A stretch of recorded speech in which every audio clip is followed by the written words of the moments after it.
Caros estudantes, neste vídeo vamos contextualizar a respeito do mito e a filosofia, apresentando algumas características, algumas relevâncias a respeito desse período da filosofia chamado mitologia grega.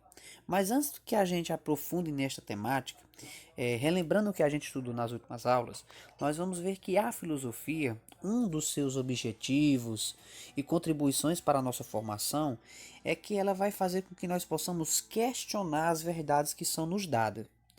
Nós vimos que a filosofia, dentro dos seus sentidos e sua relevância, ela vai fazer com que nós possamos ter um olhar diferente, um olhar mais questionador, mais reflexivo sobre o que é colocado à nossa frente, a nossa vida, a nossa existência, ao saber. A filosofia é uma área do conhecimento que vai buscar pensar o mundo e a vida, se aproximando da sabedoria, principalmente por parte da razão, do pensamento, do logos. E a respeito da mitologia grega, nós vamos ver que esse período que vai iniciar o pensamento grego, né, que foi criado na antiguidade, ela reúne inúmeros conjuntos de lendas, de mitos que foram criados logo pelos gregos no período da antiguidade. Nós vamos ver aqui que os gregos, nesse período, bem antes de Cristo, eles buscavam explicar a origem das coisas, explicar fatos como, por exemplo, a origem da vida, a vida após a morte, para onde é que nós iríamos, para onde é que nós vamos, na verdade, após a morte. Ou explicar, por exemplo, as causas dos fenômenos naturais, que era muito comum nessa época. Então, esse período, sem dúvida, a gente pode dizer que era a base do pensamento grego na antiguidade. Né? O período da mitologia grega, ela é marcada também por ser um período em que a verdade ela não era colocada em primeiro lugar, a verdade do fato concreto.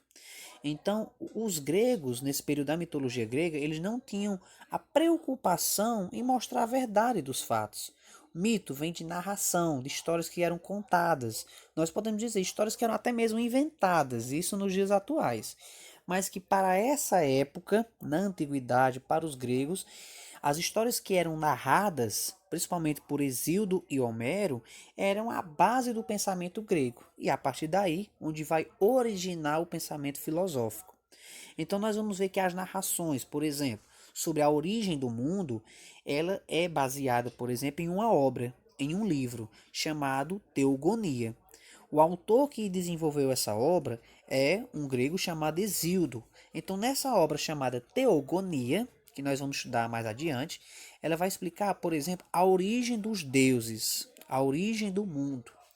Claro, de uma forma narrada, uma forma baseada na mitologia grega, que não tem como veracidade, não tem como preocupação mostrar a verdade dos fatos. Lembrando que esse período da mitologia era como os gregos imaginavam e buscavam as respostas para as suas dúvidas. Aqui eu trago, por exemplo, o conceito de mitologia grega, o seu objetivo, as criações narrativas que eram fantásticas, eram até mesmo imaginárias, né?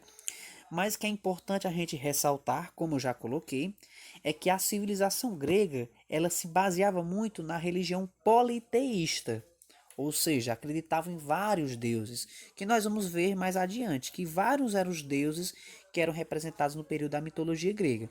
Entre eles, a figura de Zeus, né?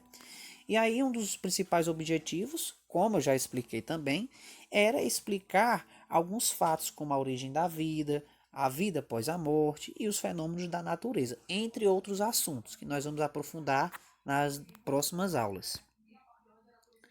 Aqui eu falo um pouco mais sobre Homero.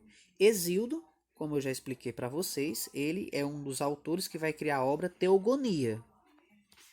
Já Homero é um outro poeta que vai ter um grande destaque entre os gregos antigos, principalmente por retratar esse período fantástico, que na verdade é assim que a gente pode dizer sobre a mitologia grega.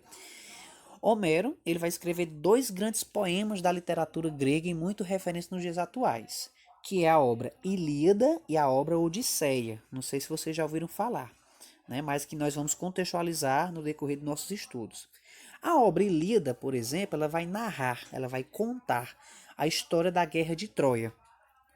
Já a obra Odisseia, ela vai narrar, contar, em outras palavras, as aventuras do herói Ulisses, justamente após esse período da Guerra de Troia, ok? Que nós vamos ter um pouco mais de aprofundamento no decorrer de nossos estudos.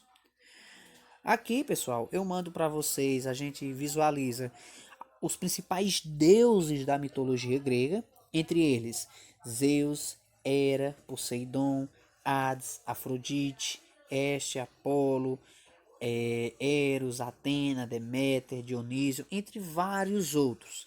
E as características entre eles. Lembrando que entre os principais deuses da mitologia grega, nós vamos citar principalmente quem? Zeus, que era o deus supremo do céu e do universo. Ok? Então nós concluímos aqui o nosso momento de estudo sobre a mitologia grega e até os nossos próximos momentos de estudo. Até mais.